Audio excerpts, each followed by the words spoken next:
আরজিকর কাণ্ডের পরেও কেন এরকম ঘটনা ঘটলো?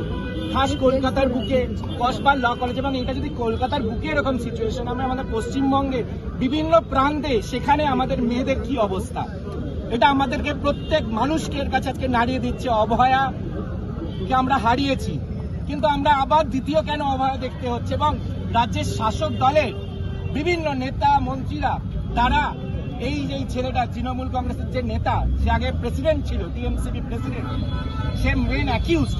এবং কেন? সে তো এখন স্টুডেন্ট না, সে ছাত্র নয়, তাহলে সে কি করছিল এই কলেজের মধ্যে? তাকে কেন কলেজ থেকে প্রশাসন বার করে দিল না? আমরা যদি কেউ বহিরাগত যাই তখন তো বলে বহিরাগত আপনারা বেরিয়ে যান, কিন্তু বহিরাগত ওখানে কি করছিল? সে তো স্টুডেন্ট নয়। এবং দরজা বন্ধ করে যে নির্মম ঘটনাটা ঘটলো, সেটা 1 সেকেন্ডের জন্য ঘটনা নয়, এটা পুরো একটা প্ল্যান্ড অর্গানাইজড ক্রাইম।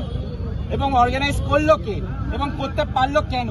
কেন নিরাপত্তা রক্ষীরা কোনো স্টেপ নিল না? নিরাপত্তা রক্ষী তো ছিল, কেন স্টেপ নিল না? জাস্ট বিকজ তারা শাসক দলের নেতা মন্ত্রী, শাসক দলের বিভিন্ন, কখনো অভিষেক ব্যানার্জি, কখনো চন্দ্রিমাদি, তাদের সঙ্গে মন্ত্রীদের সঙ্গে সুপ্রিমোদের সঙ্গে তার ছবি আছে বলে সে ভীষণ গুরুত্বপূর্ণ। তাই শাসক দলের যে কোনো নেতা মন্ত্রীদের বা সে যদি শাসক দলের যত বড়ই নেতা হোক, তাদের কি সেই লাইসেন্স আছে অবাধে একটি কলেজে গিয়ে একজন পড়ুয়াকে, একজন মেয়েকে, নিরাপরাধ আমাদের একজন বোনকে ধর্ষণ করে দিয়ে চলে আসবে?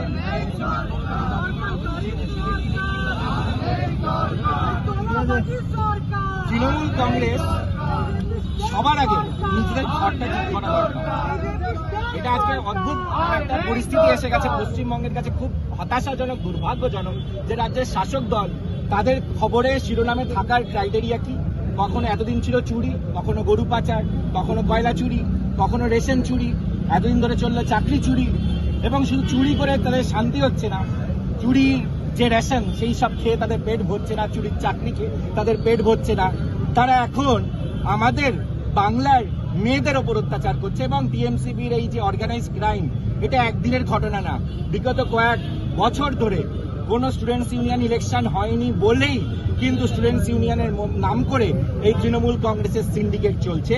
এবং তারা ভর্তি থেকে শুরু করে ফার্স্ট ইয়ারের র্যাগিং থেকে শুরু করে পরীক্ষায় পাশ করানো থেকে শুরু করে আমরা দেখেছি আরজিকর মেডিকেল কলেজে কি পরিস্থিতি হয়েছিল। এবং তারপর সমগ্র পশ্চিমবঙ্গ জুড়ে বিভিন্ন মেডিকেল কলেজে যেভাবে করে অন্যায়ভাবে পাশ করানোর একটা চক্র চালায় তৃণমূল কংগ্রেসের নেতারা, সেখানে অভিজ্ঞতা চালাতো, এখানে মনোজিৎ চালাচ্ছে।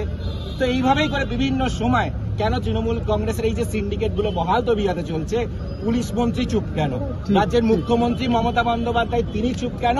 এবং পুলিশ কেন কোনো অ্যাকশন নেয়নি?